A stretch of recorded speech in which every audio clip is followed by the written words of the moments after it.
போவே 3000 வேதியர்கள் மிகவே தினம்தோறும் பூசனை புரிந்த போவே பெருமாளே அப்படின்னு வருது. வேதங்கள் படித்த வேதியர்களுக்கான கோயில் தான் இல்லை அப்படின்னு இந்த வரிகளை சாட்சியா இங்க சொல்லி இருக்கிறாங்க.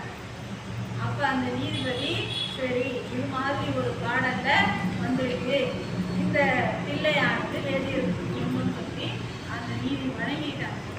அப்ப இதை கேட்டுட்டு இருந்த அந்த வடக்குப்பட்டு ஐயா சுப்பிரமணியம் ஐயா வந்து இப்பேற்பட்ட பாடல் இது என்ன பாடல் அப்படின்னு அவங்க சிந்தனையில அந்த யோசனைய முருகப்பெருமான் கொடுத்துருக்காரு.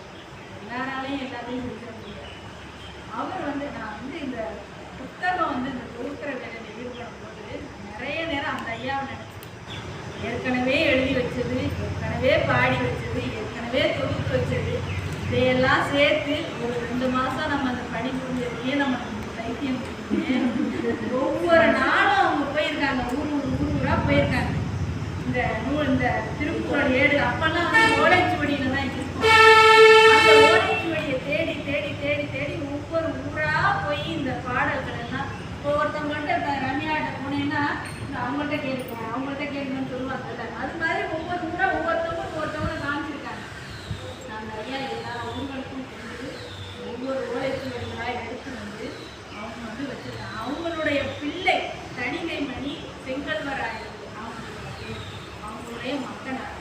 அவர் தான் தணிகைமணின்னு சொல்லப்படுகிறவர் செங்கல்வராயர் பேரு.